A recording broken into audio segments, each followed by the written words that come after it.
इसका बारे में थोड़ा बताइए। देखिए, मैं अपने त्रिपुरा लोगों को, जिसने हमें बहुत भारी बहुमत से वोट किया है पूरे एडीसी इलाका में, मैं उनके संग संपर्क करके उनको थोड़ा सा समझाना भी चाहता हूँ कि हमारा ग्रेटर त्रिपुरा का मतलब क्या है।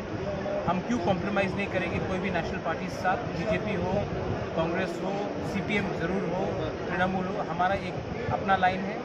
और हम आने वाले दिन में क्या रास्ते में चलेंगे, क्योंकि एक ट्रेडिशनल सेटअप रहा है कि इलेक्शन के पहले कुछ और बात, इलेक्शन के बाद कुछ और बात। हम लोग का कोई मूड नहीं है कोई पॉलिटिकल पार्टी के संग विदाउट राइटिंग में अलायंस करने के लिए। और हमारा जो ग्रेटर त्रिपुरा का मूवमेंट है वो आने वाले दिन में और स्ट्रॉन्ग होगा, क्योंकि हम कॉन्स्टिट्यूशनल सोल्यूशन चाहते हैं अपने इंडिजिनस लोगों को।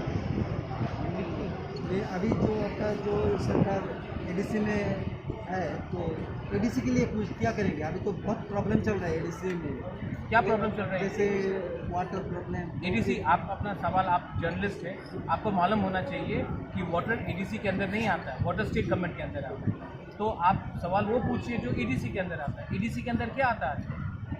जैसे एजुकेशन वगैरह। एजुकेशन कौन सी क्लास तक आता है?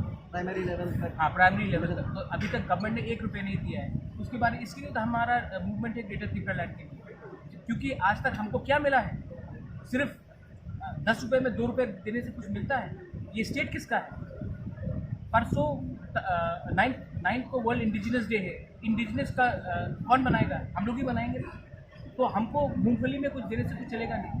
इसी के लिए हमारा ग्रेटर त्रिपुरा का मूवमेंट है under article 3 of the Indian constitution. हम चाहते हैं कि हमारा संवैधानिक अधिकार जो 72 ईयर से लिया गया है वो एडीसी जीतने से काफ़ी नहीं होगा, पूरा स्टेट जीतना पड़ेगा हमको।